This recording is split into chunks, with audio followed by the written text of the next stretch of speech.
The apartment was quiet except for the low hum of the heater kicking in. I sat by the window, the Seattle drizzle tracing lazy lines down the glass. A glass of red wine, half full or half empty, depending on the day, rested in my hand. Christmas Eve. My family was probably 4 hours into their annual celebration by now. I could imagine it without effort. Twinkling lights, my mother's roast, Sienna laughing too loud at her own jokes, and someone probably saying something about how Addie's always been the serious one. I picked up my phone. Instagram was merciless. Evelyn, my mother, had posted a photo of the living room. The fireplace blazed, stockings hung with precision. One for each person, none for me, no tags, no, wish you were here. Just glitter and captions. Family is everything. I laughed, not the joyful kind, the dry kind that comes out when you've stopped expecting better. Then came a knock. A delivery box sat at my door, red and gold wrapping, a label reading, to Addison. Addison, not Adele. My mother had misspelled my name. Again, I didn't even bother opening it. I shoved it under the sink next to the recycling bin. Some gifts don't deserve daylight. Last Christmas flashed in my mind. Evelyn had made me sit at the kids' table. Me, a 32-year-old investment advisor with my own firm, sipping sparkling water next to a sticky-fingered toddler while Sienna beamed under the chandelier and got praised for finding herself. You're just too serious, sweetheart, Evelyn had said, with that patronizing smile that had haunted me since puberty. I opened Instagram again. A new post. Sienna's graduation party. Gold balloons, a sequin dress, and arms wrapped around her from every direction. My family was all there. Everyone tagged. Except me. I hadn't even known the date. No text. No invite. Not even a sarcastic, you wouldn't come anyway. That used to be the excuse. I remember being 10 when Sienna told me I wasn't invited to her birthday sleepover. I thought you wouldn't want to come, she'd said, all innocent smiles and wide eyes. That same look she mastered before she even knew what guilt was. I set my phone down. No tears, just silence. It had learned to sit with me. They don't forget me, they just prefer me silent. My eyes moved to the clean lines of my apartment. Nothing out of place, neutral tones, calm, controlled, unlike the chaos of being ignored to your face. I stood, walked to the bookshelf, and ran my fingers along a framed photo. I was maybe 12. Sienna stood front and center in a sparkly dress, all dimples and spotlight. I was in the back, holding her backpack. Always the support role. Even then, when I turned 29 and landed my first six-figure job, I'd called Mom. That's great, she'd said. Sienna just got her first teaching gig. And she finished college in 4 years. Like I hadn't spent mine working nights and days to pay for mine outright. No debt, no support, just grit. Logan's voice message blinked. I played it again. Don't let the silence fool you, Del. You're not the problem. I didn't reply. My throat felt tight in the way that stops words before they form. Outside, I heard kids caroling off-key. Imperfect. Beautiful. There was something genuine about it, so unlike the forced perfectionism in my family's holiday cards. Maybe silence is my gift this year. I sat back down, thought of last spring when I'd asked Dad why I wasn't invited to Aunt Margie's wedding. He shrugged. Sienna's better with crowds. That was always the reason. Sienna was better. Period. I picked up my laptop. Logged into the trust fund account. The one I managed for the family. A line of numbers blinked back at me, obedient and controlled. Like me. They wanted invisible? I could give them that. I hovered over the suspend button. My finger didn't move, not yet, but the thought was there, waiting. The phone buzzed. Sienna's name flashed. And this time, she wasn't calling to apologize. Have you ever been made to feel invisible by the people who were supposed to love you most? Tell me, did you stay silent, or did you draw the line? The coffee pot gurgled softly in the corner as I moved through the motions of a post-holiday morning. December 26th. Cold light filtered through the blinds, casting long shadows on the kitchen counter. My mug read, "World's Okayest Sister," a gag gift I bought for myself last year because, clearly, no one else would. I was halfway through replying to client emails when the phone rang. Sienna. I stared at the screen. The last person I expected, or wanted, to hear from. I considered letting it go to voicemail, but something in me, the part that hadn't fully shut the door, answered. She didn't say Merry Christmas. Didn't ask how I was. Just launched in. I need your help, she said, her voice tight with urgency. There was a pause. I stayed silent. It's my tuition, she continued. They say it's overdue, but it's not. It's just some sort of clerical error. I think the school messed up my financial aid. I just need a temporary loan until it's sorted. It's not that much. I wouldn't ask if it wasn't serious. Still, I said nothing. Mistaking my silence for interest, she rambled on. My transcripts are being held. I can't register for next semester. They said they'll drop me from the program if I don't pay by next week. Can you believe that? Over a technicality. My fingers tightened around the ceramic mug. I know you've got the trust account, and I figured since you're already handling the family funds. You didn't invite me, I said finally, my voice flat. But you expect me to pay? She faltered. What? I wasn't invited to your graduation. But now you call because you need money? Addie, come on. Don't be dramatic. I let out a quiet exhale. Restraint. Sienna laughed, nervous, deflecting. Oh my God, I thought you didn't want to come. I mean, we assumed you'd be busy, or maybe it just slipped Mom's mind to tell you. You posted the whole party, I said. Everyone else was tagged. Every cousin, every neighbor, even Dad's coworker from 2 jobs ago. But not me. There was a pause. Then the default defense kicked in. You always take things so personally, she said, voice clipped. It's exhausting. You read into everything like it's some conspiracy against you. Maybe if you weren't so. Did you use my name on your FOFSA? I cut in. Silence. Sienna. She sighed. Okay, yes, but it wasn't a big deal.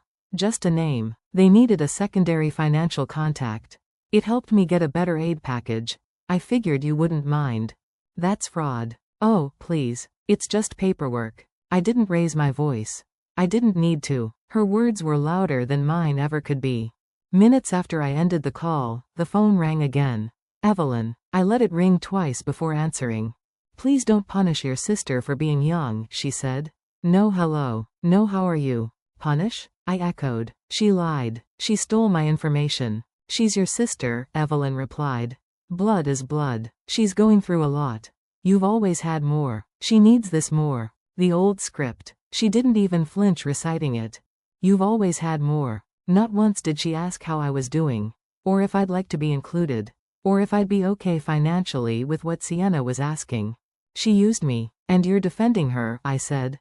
She's not perfect. But she's trying. Don't let pride ruin what's left of this family. I ended the call while she was mid-sentence.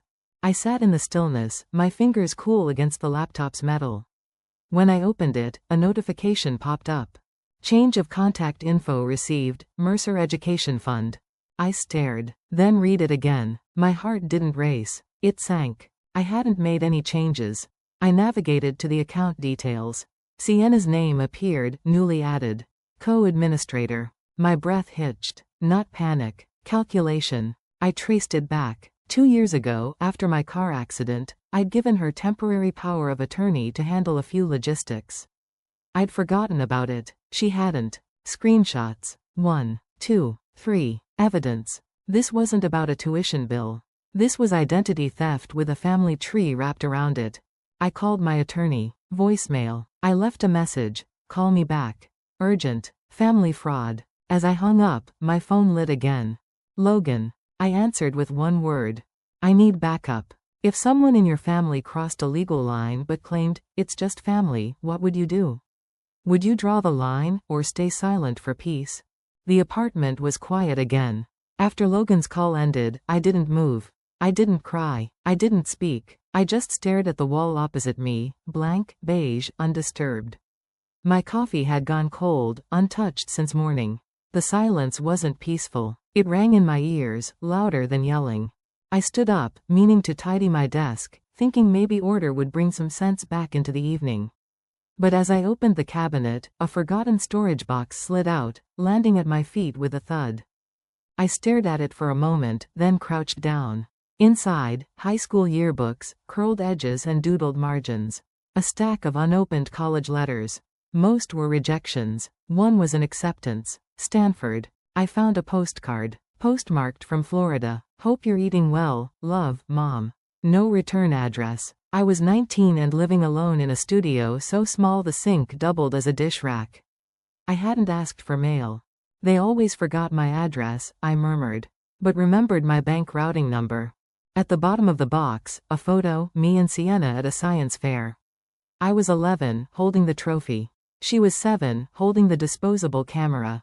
I remember that day. She cried when I won. Mom gave her ice cream while I packed the project board into the car alone. The photo went back into the box. But the ache stayed. I sank onto the floor, back against the couch, and my mind drifted backward, like a tape stuck on rewind. Senior year. I was 17 and offered a full scholarship to a summer tech program in Boston. The kind that leads to internships, connections, real careers. Robert, our dad, called me into the den. His voice was even, almost gentle. Sienna's struggling. Her grades have slipped. The school counselor says she's discouraged. I nodded, unsure where it was going. She needs a win. She needs something to boost her confidence.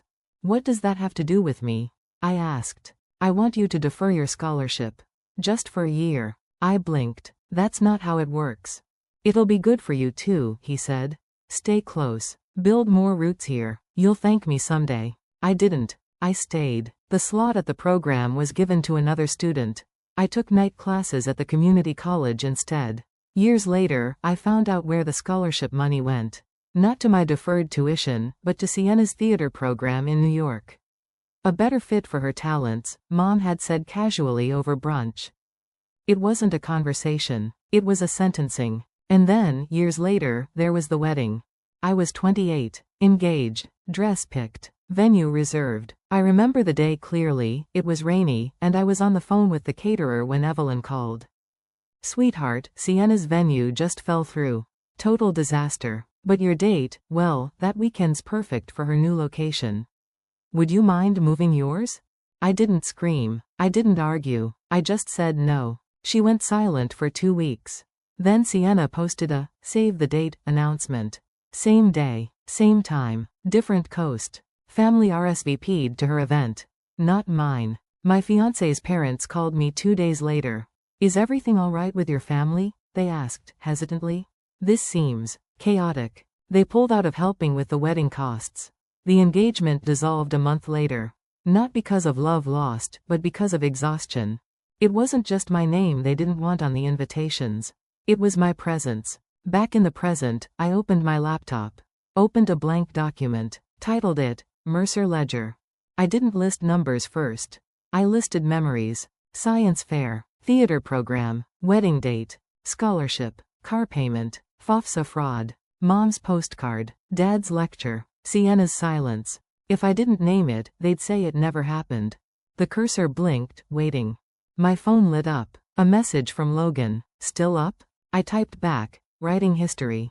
Then set the phone down. I didn't send the document. But I saved it, and in doing so, I felt something I hadn't felt in a long time. Clear. Maybe love was never real in that house. But clarity is. I opened my inbox, ready to close the night. But a new email stopped me cold. From Evelyn. Subject. We need to talk. Family meeting. Sunday. If you've ever given up something important for your family, did they ever acknowledge it? Or did they just expect more? The email arrived at 7:08 a.m. on Friday. The subject line read, Family meeting, your presence requested. There was no greeting, no warm phrasing, just Evelyn's signature centered at the bottom like a lawyer closing a deposition. I stared at the screen for a long time. Then I clicked, accept. Not because I felt obligated, but because I was done staying quiet. By Sunday afternoon, I had prepared. I wore a navy blouse, subtle makeup, and pulled my hair into a low, controlled bun. Behind me on Zoom, I arranged a clean bookshelf and positioned a framed document right in view. Mercer Education Fund, Admin Authorization, Adele Mercer. Subtle. Intentional. As the meeting started, I scanned the screen. Robert Mercer, Evelyn Mercer, Sienna Mercer, and 2 distant cousins, Aunt June's daughter and her husband. None of them spoke at first. Logan's text replayed in my mind. Walk in with facts, not fury. I inhaled deeply, then hit join. Thank you all for joining, Evelyn began, her voice clipped like always. Adele, we want to talk about the fund and Sienna's graduation. Sienna's square lit up. She grinned. I'm grateful, Mom. Can't wait to celebrate, finally. I didn't speak, just listened. Robert sat still, his camera slightly tilted, showing a family photo behind him, me with braces, Sienna mid-twirl, both frozen in time. We know finances have been tight, Evelyn continued, especially since Robert's downturn. Adele, we've always appreciated your support. Appreciation doesn't equal exploitation, I said calmly. Sienna's expression faltered. Robert shifted. Evelyn blinked rapidly, lips tightening. I leaned slightly forward. I'm not asking for thanks. I'm indexing debt. Then I clicked, share screen. A spreadsheet appeared. Clear, color-coded. Mercer Education Fund disbursements, 2010 to 2024. Rows and rows. 2009 car payment, Sienna. 2012 summer abroad, Sienna. 2014 college application fees, Sienna. 2018 emergency rent, Sienna. 2020 legal fees, Sienna. My row? Blank. Sienna lifted a hand, partially covering her camera. Evelyn squinted at the screen. This is personal, Adele. This is business, I replied. And business loves documentation. I clicked the next tab. A voicemail recording played. Sienna's voice crackled through. Thanks for everything, sis, but you're never fun. Silence. I stopped sharing. Let the quiet settle like smoke in a room after a fire. Robert finally leaned back. Adele, you've always been our backbone. But you're taking this like a war. I'm not fighting a war, Dad, I said. I'm reclaiming my life. Sienna threw her hands up. So it's about money now? I stood, letting only my voice remain on camera. No, it's about respect. If your loyalty costs me, I'll pay the cost differently. Evelyn's voice trembled. We're a family. Only if you let all of us in, I said. Not just the golden child. The screen went still. Then Sienna muted herself. A pop-up notification appeared. Recording will start in 10 seconds. Would you lay all your facts out in front of your family, or wait for them to apologize first? The photo popped up on my screen like a fire alarm in the middle of the night, loud in its silence. Sienna stood in a cap and gown, hair perfectly curled, holding a mock diploma. The caption read, "Finally free. Class of 2024 blessed." The image was flawless. Her teeth gleamed. The backdrop mimicked a campus auditorium. But something didn't add up. There had been no invite. No program. Just a vague message last week. Wish you could be here. I pulled up the registrar's archive I'd quietly bookmarked. Her class had been listed, online only, for months. No in-person ceremony. No auditorium. I stared at the screen, the lie dressed in hashtags. I typed, "Explain the venue." Her reply, "It was more symbolic. Friends rented a space. Just a little celebration." Symbolic. Like the truth didn't deserve air. Ever celebrated someone's win, only to learn later it wasn't real? I opened the folder labeled Trust Fund Activity and clicked through payment history. There, tucked between legitimate transactions, was a flagged disbursement, emergency housing. I hadn't approved that. I cross-referenced bank logs. The amount matched a payment tagged Summer Arts Program. Strange. I pulled up her Instagram. June 17th. Poolside selfie in Vegas. Caption. Creative energy flows best when you're relaxed. Creative, all right. I dug deeper. Email chains from the fund request. One had an attached PDF. A forged tuition invoice, scanned in poorly, misspelled university name, wrong logo placement. Forgery. I whispered to no one, this isn't drama. This is documentation. Evelyn's voicemail echoed in my head. You're too serious about this. I created a folder. Labeled it, Truth File, Sienna Mercer. Dragged in screenshots, PDF copies, matching statements. Saved to a secure drive. Then backed it up again. The next morning, I called Logan. I have enough, I said. His voice was steady. Facts win when feelings can't. Later that evening, I logged back into Zoom, out of frame. The same grid of faces. Robert's mouth was tight, his fingers laced. Evelyn pursed her lips. Sienna had softened the lighting, again. I uploaded the file to the chat. Evelyn glanced at her screen, eyes widening. That's humiliating, she whispered. Truth has that effect, I said. Have you ever presented facts in a discussion and the room shifted because of your calm, not your anger? The next morning, I walked into my office and placed a call to the university's financial aid department. I had authorization through the family trust clause. The officer on the line was polite, efficient. I'm sorry, she said. There's no record of a scholarship awarded to Sienna Mercer for the last 2 terms. And no record of full-time enrollment. I stared at the wall. My hands didn't move. Then I asked, did she tell my mother she was enrolled?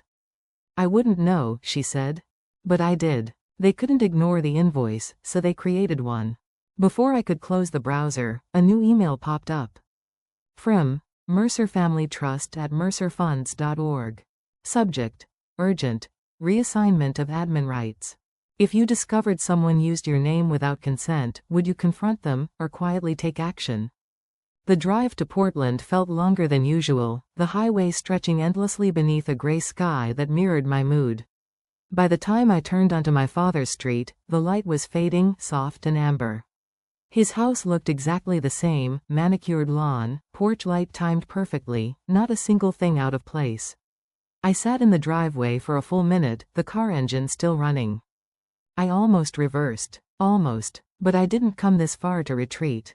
When I pressed the doorbell, the chime echoed faintly inside. Footsteps, then the door creaked open. Dell, my father said, his voice a mixture of surprise and restraint. You came. He hadn't called me that in years. Inside, his office was just as I remembered, shelves lined with framed certificates, an old globe, a wall clock that ticked too loudly. Every photo featured Sienna smiling beside him, except one frame that stood empty. He caught my glance at it but said nothing. Coffee? He offered. Sure, I said, even though the smell of it made my stomach tighten. He handed me a mug and sat opposite. The silence was thick, formal. When I was 14, he once told me, you'll always have to try harder than Sienna. That's not unfair, it's just how things are. I had believed him then. Now, I understood it was his version of comfort, shape the daughter who wouldn't break. Have you ever walked into your parents' world and felt like you already lost the script? He cleared his throat. I heard about the meeting you called the spreadsheet and all. He wiped his glasses, buying time. I nodded. I heard you told Sienna you'd fix her grades. That you called her your star while telling me I'd done enough. His shoulders stiffened. That was years ago. She needed the encouragement. She needed integrity, I said flatly. He sighed, rubbing his temples. I might have talked to her teachers back then. I wanted her to shine. You were already shining, Dell. There it was. The confession, cloaked in justification. That's not help, I said quietly. That's favoritism with collateral damage. He looked down at his hands, the same hands that once taught me to balance a checkbook, to stand straight, to earn respect by showing restraint. They looked smaller now. The air felt heavy with something between guilt and grief. He finally said, you don't have to bring the spreadsheets next time. We could just talk, you know. Like before. I stared at him. Before what? Before truth cost comfort? He swallowed. You don't have to cut us off. I stood, the chair scraping softly behind me. I'm not cutting you off, Dad. I'm choosing myself. He stood too, and in that moment, his height, the stature that once filled every room, seemed to shrink. I don't know how to fix this, he whispered. When you've been the one holding everything together, I said, you learn it's not your job to fix what others keep breaking. I walked toward the door, feeling his silence trail behind me like a ghost. The evening light outside had turned gold, casting long shadows on the porch. I paused, breathing in the quiet. I pulled out my phone and typed a message to Logan. Dad cracked. His reply came instantly, good. It took courage. As I walked to my car, I thought of something that had always defined my father, his fire, his belief in control, in image, in strength. His flame had burned me for years. But now, it was my forge. The father's flame used to consume me. Now, it tempered my shield. I set my phone to do not disturb. 24 hours of silence, my new boundary, my new kind of peace. Just as I reached for the ignition, my phone buzzed once more before the screen dimmed. From Evelyn Mercer. Subject: We're flying to Seattle tomorrow. 9 a.m. Be prepared. Ever realized your silence was the only thing giving people power over you? Monday morning broke clean and cold, the kind of morning that didn't wait for you to decide if you were ready. I woke before sunrise, turned off the warm lamp on my desk, and switched the lighting to focus mode. The apartment filled with white light, sterile, sharp, honest. My coffee went untouched as I logged into the Mercer Education Fund account. One new access request blinked red. Urgent, $50,000 allowance, requested by Sienna Mercer. I almost laughed. Urgent, the same word she used for hair appointments, apartment decor, or emergency vacations. They assumed I'd default because I always covered the blank space they left behind. I opened a blank email. The subject line typed itself, last disbursement, conditions applied. For years, I'd been the quiet treasurer of their chaos, paying invoices both emotional and financial. But the silence I'd worn as loyalty now felt like a set of chains. Have you ever realized the expectations you fulfilled became the chains you wore? I hit send, then opened the family group chat. My message was short. Effective immediately. All requests to the fund must include a signed statement of usage and a pre-approval form. Until then, no release. The typing bubbles appeared almost instantly. Sienna, you're treating me like a bank robber. Evelyn, that's not how a sister behaves. I replied, being a sister doesn't come with a line of credit. Then I locked the fund. The allowance line froze, a clean gray bar on my dashboard, marked, suspended. I felt something inside me exhale for the first time in years. My phone vibrated with another notification, Sienna's name again. She'd submitted a usage receipt. I opened it. Itemized expense, academic materials. Attached was a scanned invoice from a Vegas resort. I didn't bother replying privately. I took a screenshot, dropped it directly into the group chat. Exhibit A. Receipt shows resort booking. Not study. The three-dot bubbles danced for a moment, then disappeared. Sienna sent a voice message instead. Her tone dripped with false calm. You're making this ugly, Adele. You could have just asked. I typed back. Refounded expenses must be validated. That's policy. Evelyn replied, this is humiliating. I stared at the message for a long moment before typing. Truth's ugly face doesn't care about your comfort. For a second, no one said anything. The chat went still. Even the digital silence felt like a held breath. They had built their stories on my compliance, and now that the flow stopped, the cracks showed. The revelation was public now. My father had seen the receipts. My mother's illusion of just a misunderstanding evaporated. And Sienna? She went offline. The message notifications stopped completely. The family thread went gray. Evelyn exited the chat. Robert left the conversation. Sienna's avatar disappeared altogether. For once, no one called. No one pleaded. No one lectured. The only sound in the room was the slow hum of my laptop fan and the faint traffic outside. I leaned back, letting the quiet expand. My hands shook slightly, but not from fear, from release. I hadn't set the ultimatum to win an argument. I'd set it to reclaim my dignity.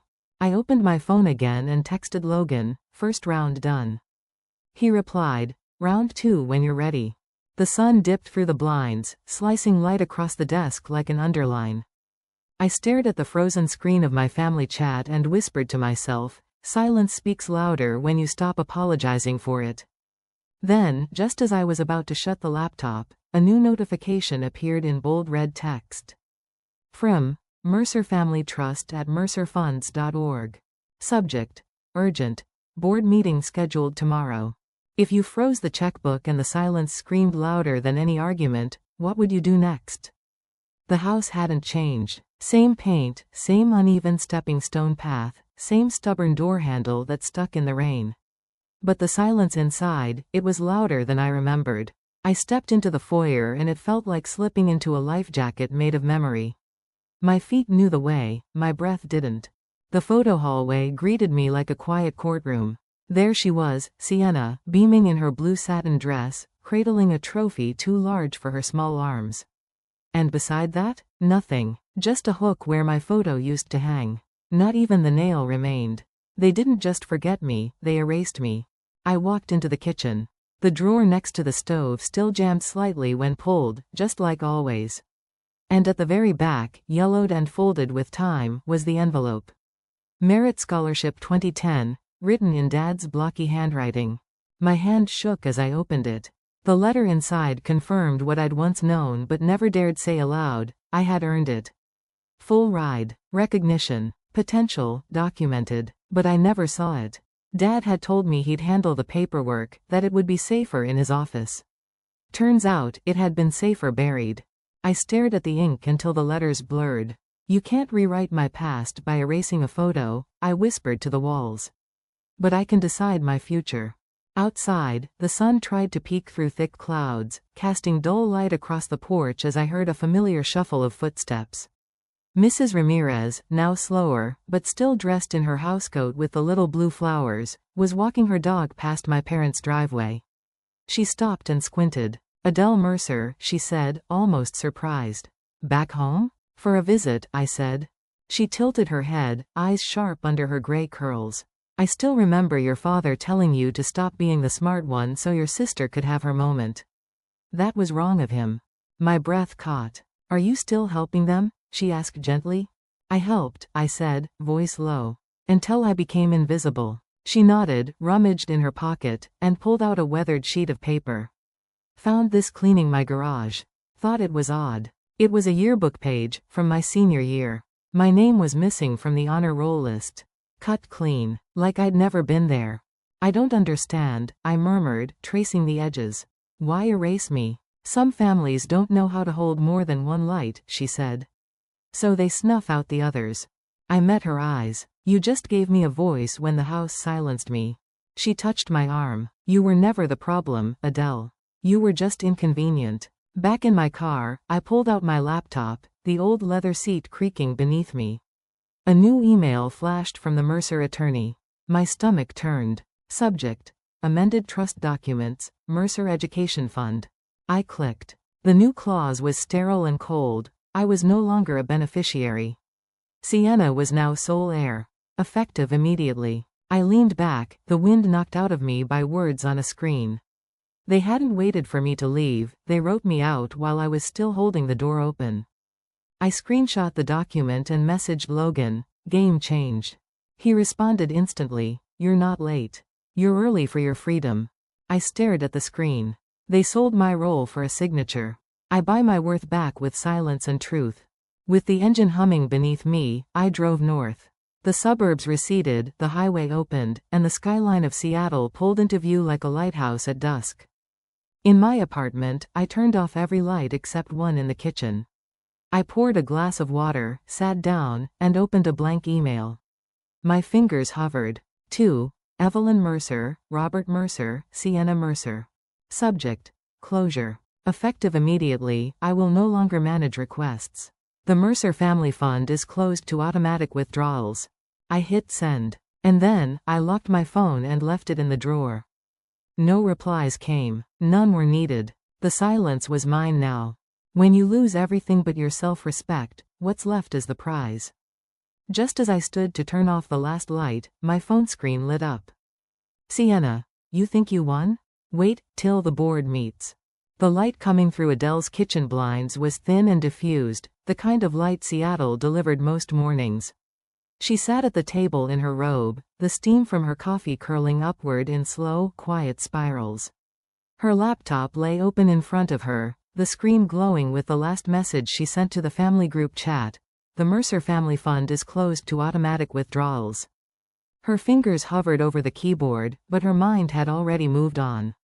There was nothing left to say, not without saying too much. The phone buzzed. She glanced at the screen. Mom, Evelyn Mercer. Her thumb paused over the red decline button. Part of her instinct screamed don't answer. But something heavier, deeper, moved her to tap accept. Del, her mother's voice was quieter than Adele remembered. I think I understand now. Adele didn't reply. Her pulse kicked up a notch.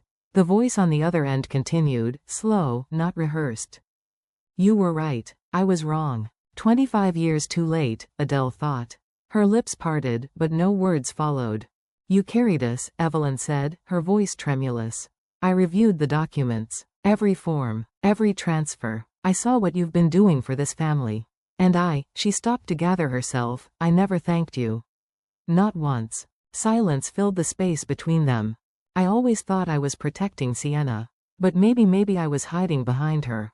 Evelyn exhaled. I saw the receipts. Vegas. Academic materials. That wasn't on you. That's on us. On me. Adele closed her eyes. The walls around her heart didn't crumble, but they shifted. I didn't want to believe I favored her, Evelyn added. But I remember when she won that little art prize. You stood beside your robotics project that made national finalist. I didn't even look at it. Adele gripped the edge of the table.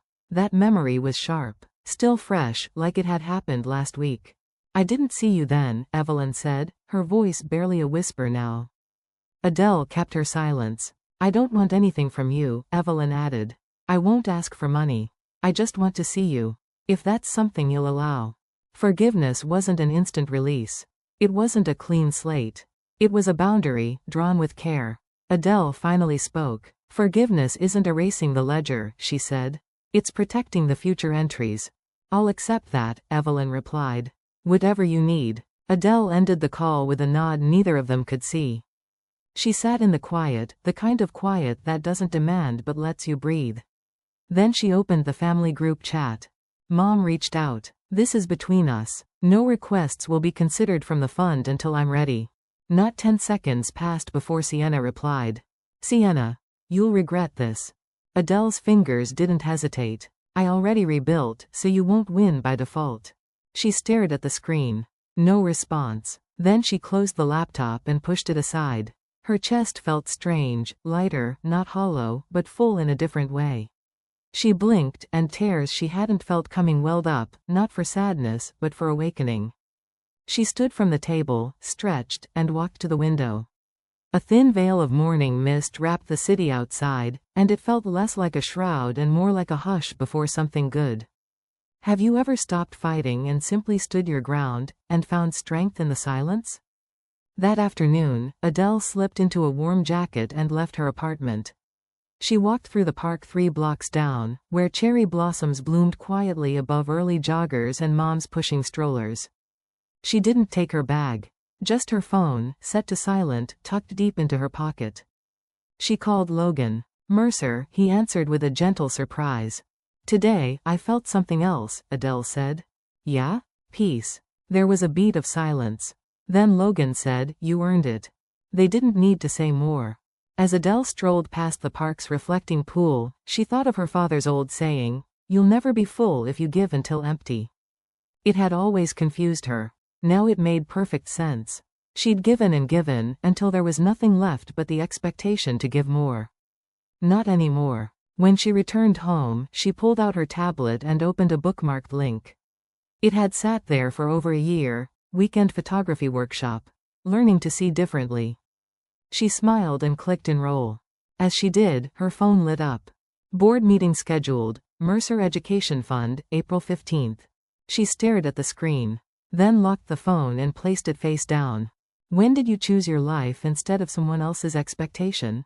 The afternoon light in my apartment softened the edges of everything, the desk where I'd spent years managing the fund, the chair where I answered calls at all hours, the files that smelled like obligation and expectation.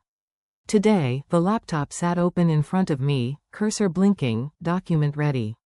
I realized I wasn't filled with dread or hope.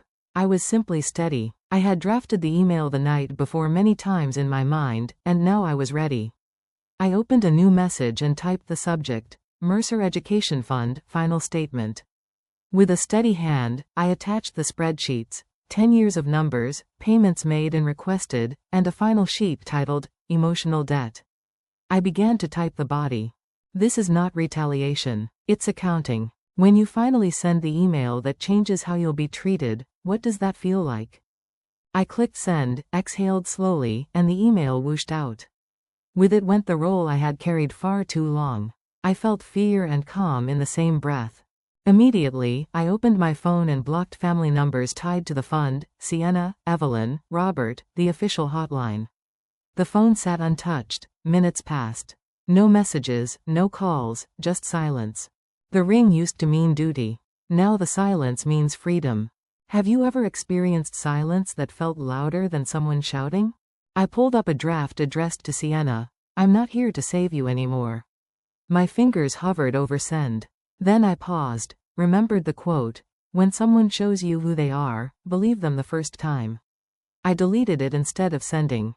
Is closure something we receive, or something we decide for ourselves?